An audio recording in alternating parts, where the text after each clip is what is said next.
Hi there. This is the first of a series of videos about the invites in the recall system. There's a lot to it, and quickly discovered it's too much to put into one video. So this video is just to give you an overview to how the whole thing works and how you run the system. So we'll start by navigating to clinical reporting. You need to come to Wellbe Innovate reports, then the recall module, and the key folders you're likely to use by far the most often are the ones at the top here: annual review invites, monitoring invites, and other. And we'll just briefly look through how those things work together. So the way our annual review invites work is we have a top section which is to do with questionnaires, principally the asthma control questionnaires, which the vast majority of practices have opted into and are using and finding helpful. And then section 2 is the rest of the annual reviews. We set up the birth months for you to invite. Now, if that doesn't work for you, we have got sections for all birth months. But what we found works best is, rather than having different birth months, and you do say April in April and May a week or so before and so on, is to actually start with April and keep on adding in birth months. And what we've done is, on our recall overview, from here you can access our help and support template. And we've done a separate tab that shows the annual review invite timetable for this QOF year. So as you can see, April birth months stay there right through the year. And there's a number of reasons for that. If a patient has finally managed to be dragged in on the 31st of March and has an annual review coded, we probably don't want to invite them on the 1st of April, even if they're born in April. So the system will always wait 4 months between when they were last coded with an annual review code and when they're next invited. You can also have patients who register through the year. So you might be in September, but an April birth month patient registers with your practice and their previous practice hadn't done the QOF reviews, so you need to do them. Or they might be newly diagnosed. So what the system does is, rather than take out months, it leaves them in and just adds in the months through the year. And you can see which week we're going to add in which month. The plan here is to go more quickly at first, although obviously it's up to you when you send them, then slow down as you get into summer months with annual leave and flu season, and then trying to get March birth months out in early January. So you've still got a good few months to get those patients in. The other thing the system will do for the generic annual reviews, it will bring forward annual review invites for birth months where those patients are due monitoring invites. So let's say, for example, today we're 11th of April, and we had a May birth month patient who needed right now to come in for their methotrexate monitoring. Rather than invite them today for the methotrexate monitoring and then a week or two later invite them for their annual review, what the system will do at the moment, because we're here, it will pull forward their annual review invite.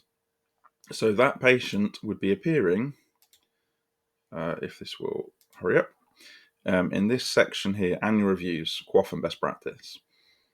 If they had QOF reviews they'd also appear in the QOF only section.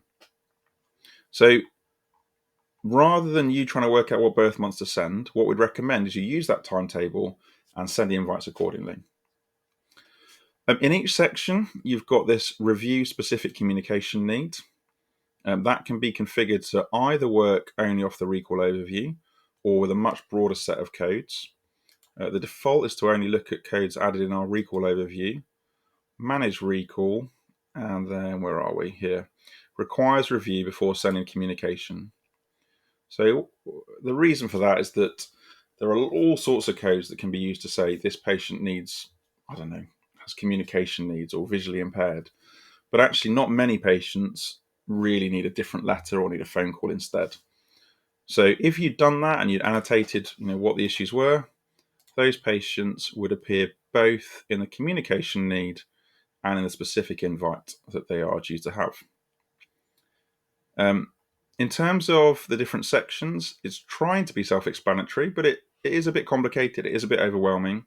So we're going to do different videos on each section.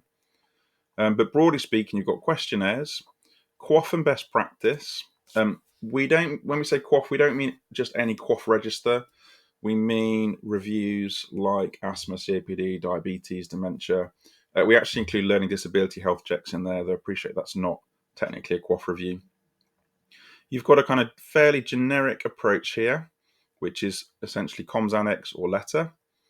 Then you've got using appointment links, which we can support you to start using and help patients book themselves in. Some of you need to use blood forms at first, so that's what that's for. Then you've got a QOF only section. So the best practice would include things like a patient who's on thyroxine and needs an annual TSH, or kind of any sort of annual monitoring, perhaps things like CKD, things that aren't essential but are certainly good practice to do. QOF reviews are, much more just those things with clear QOF targets that you need to bring them in for, or learning disability health checks.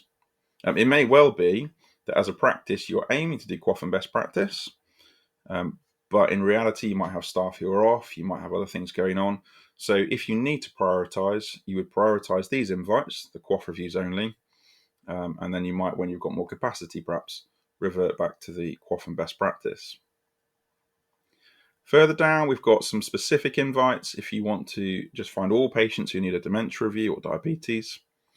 And then we've also got visits. Visits are broken up in a similar way by selected birth month. You've got all housebound and care home patients. There's a separate video that explains how that all works. And it's also split into care home only and housebound only. And again, you've got a kind of QOF only section. Other thing to be aware of with the annual review invites, they also interplay with the monitoring invites. So again, if that, going back to that patient who needs a methotrexate monitoring, if you send them the annual review invite for their full annual review, the following day they won't then appear in the monitoring invites. So what we'd recommend doing is that you send, say at the start of the week, your annual review invites, and perhaps you do that once a month for every time we add in more birth months. And then the monitoring invites you do on a following day. One of the recent new thing we've added into the monitoring invites is this report here, review.